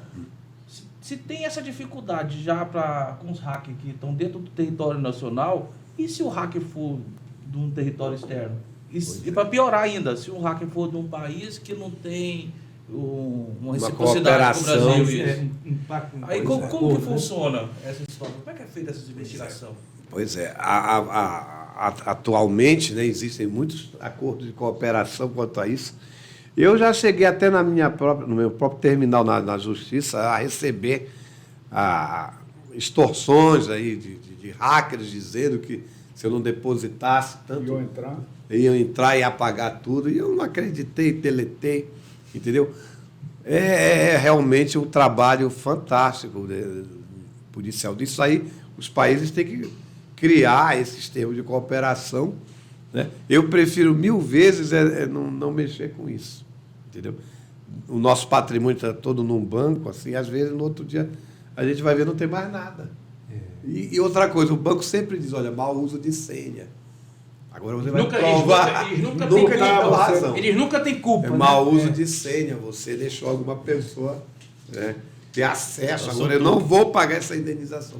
É muito grande essa problemática. Agora, outro dia mudou a legislação. O estelionato, por exemplo, agora não é mais um crime de ação penal pública. Não é mais o Ministério Público que vai lhe acusar. Ele é condicionado à representação. A vítima ela tem que expressar a vontade. Quer dizer, importante isso o pessoal saber, né? Quer dizer, ainda ou seja, há pouco tempo mudou a legislação. E tem uma outra pergunta. A vítima tem que ir lá e dizer, olha, eu sofri esse crime. Dano. Um cheque. Eu quero que o Ministério Público e a polícia investiguem e botem na cadeia. Hoje é difícil você falar em prática espúria, né? Sim. Prática espúria significa aquela prática não recomendada, aquela prática condenada, né? Condenável. Mas, por exemplo, quando existia a circulação de cheques, né? Que antigamente, hoje é Pix, é cartão de débito e tal, mas quando era cheque, se chegou a um entendimento de que um cheque sem fundo não caracterizaria o estelionato, porque poderia ser objeto, por exemplo, de um descontrole da pessoa e tal, né? Cada caso... Aí começou-se a falar na prática espúria, né? O cara passava 10 cheques para caracterizar o crime, né? E hoje, como é que funciona isso com toda essa tecnologia que nos facilita, né, doutor Rubens? Por exemplo, hoje você não tem mais cheque. Hoje é o papel, como o pessoal diz, papel plástico, né? Que é o cartão de débito, o cartão de crédito, né? Eu não sabia dessa colocação que o crime de estelionato tinha ficado condicional, né? Foi recente. Sabe uma coisa interessante que me veio agora na cabeça? Esses hackers, teve um caso, foi bem emblemático, das pessoas que retiravam centavos de contas. Mas isso sempre aconteceu. Então é o seguinte, uma pessoa não vai ir na delegacia ou por causa de R$1, por causa de 10 centavos. Então, ou seja, bem dizer, legalizou, porque quem seria a pessoa para fazer isso? Mas isso já aconteceu várias vezes. E aí, tu ficava impedido? Toda noite o cidadão lá tirava R$1 das contas de todos os porque essas pessoas, quando aí ninguém durante R$1 durante 30 anos, já pensou? De 30 mil pessoas. Já pensaste? Não, porque nesse caso específico que eu citei, ainda era incondicional. Aí o Ministério Público investigou, fizeram investigação, o Ministério Público apresentou a denúncia. Era um crime contra o patrimônio público, porque a União também sofre estelionato, né? Mas agora, sendo condicionado, bem dizer, está legalizando a atividade deles. Está dificultando mais as coisas, né? Na verdade, está legalizando a atividade deles. Está exigindo mais esforço do prejudicado à vítima, né? Bastaria ela dar a notícia do crime, às vezes o próprio banco vê que aconteceu aquilo, comunica para o Ministério Público. Não, agora não, a vítima tem que... Mas aí o banco não é a vítima, né? É a vítima, é o cara que tira o dinheiro. É o correntista. O banco não é. Ele dá a notícia do crime, né? Mas aí hoje se quer que Mas, doutor Rubens, sem hipocrisia, quem é que vai pegar um extrato de conta? E se vai ver lá 5 centavos. Contar um a um aqueles códigos que são indecifráveis. Dá ideia, né? 5 centavos. Como é que dá ideia pro cara. Não é verdade? A gente está falando aqui... Não é para dar ideia, não. É para dar ideia, não. Vamos fazer isso, hein? Pelo amor de Deus. Mas olha, o estelionato, tem os agentes têm uma criatividade muito, muito grande. As pessoas têm que ter muito cuidado com o uso de senha, né? Dinheiro em banco. Eu não sei se isso tem a ver agora com o nosso bate-papo aqui, mas um dos meus últimos processos lá que envolvia estelionato na justiça foi de uma senhora de idade que morava com a sobrinha e irmã, e ela recebeu há muitos anos, há quase 9 a 10 anos, na conta dela, a quantia de R$1,5 milhão. Era muito dinheiro. Era muito dinheiro. O irmão dela do Rio mandou para ela. Telefonou e disse, olha, guarde para mim esse dinheiro. Aí eu disse, mas uma quantia dessa que na época valia o quê? Uns 4, 5 milhões. Era muito dinheiro. Aí eu perguntei, a senhora não procurou saber a origem daquele dinheiro? Não, ele trabalhava para o governo, né? Licitação, eu sei disso. E ele pediu para eu guardar. Aí eu sou irmã dele, doutor, eu guardei o dinheiro. Aí um dia, ela era uma senhora idosa, abriu a caderneta de poupança E quando ela foi lá no banco um dia, aí o caixa bancário disse para ela: minha senhora, a senhora tem muito dinheiro na poupança, a senhora não quer aplicar? Né? Aí ele disse: não, meu irmão é que vai dizer. Aí a sobrinha estava presente, escutou a conversa.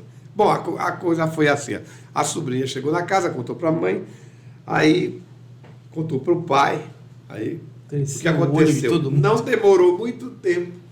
Eles falaram com uma estelionatária das Redondezas, né, que preparou uma procuração no cartório aqui em Ananindeua. Aí a foto da mulher foi colocada, a foto da estelionatária no lugar da cara da velhinha, entendeu? Aí a velhinha dando a procuração pública para uma estelionatária. Meu Jesus! Falso. Agora, o caixa bancário, né, que vai pagar um valor desses, né, ele sabe que não se paga um valor desses assim, sem cautela, né? Aí o que foi que ele fez? Ele cobrou, na época, uns 300, 400 mil. Com esse dinheiro até comprou carro e mandou na hora dinheiro para o cunhado dele e para a conta do cunhado dele também pediu para o cunhado comprar um carro zero. Eita, todo mundo participou do crime. Todo mundo ganhou, entendeu? Aí a mãe da moça lá da estelionatária, ela ganhou uns móveis que a menina deu, a estelionatária deu para ela, e o dinheiro sumiu. Sumiu. Aí eu perguntei para a velhinha: e aí, a senhora mora onde? Não, eu ainda moro hoje com a minha sobrinha. Aí eu disse: não, então a senhora devia estar aqui, não como vítima, mas também como ré. Porque fazem um negócio desse. Doutor, o dinheiro não era meu, era do meu irmão, não tinha nada a ver com isso. Aí depois se soube que o dinheiro seria uma falcatrua numa licitação. Ele já estava escondendo o dinheiro aqui lá. Já estava na origem. Ocultando o dinheiro. E no estelionato puro se deu o golpe lá na velha. E quem pagou até hoje a dívida da Caixa Econômica, porque devolveu o sujeito veio lá do Rio, moveu uma ação contra a Caixa. Me parece que ele está ganhando a ação. A Caixa disse: não vou pagar, porque essa velhinha também está aqui. Ela está envolvida. Aí pulou tudo a Caixa, não quis pagar e ficou assim. Gostaria de agradecer, desculpa aí, o doutor Cláudio Afonso, que está aqui do meu lado, e à minha frente o doutor Rafael Laurinha. O Laurinho? Rapaz, Lauria. É Lauria. É Lauria. Ele já falou Laurindo mais 20 vezes. Não, Lauria. Lauria. Lauria. Eu agradeço o convite e eu sei que o trabalho de vocês é sério na divulgação da cultura jurídica e conto com a colaboração de vocês também qualquer dia, né, para que a gente juntos aumente mais a difusão desse conhecimento. Pronto? Podemos começar? Só mais 2 horas.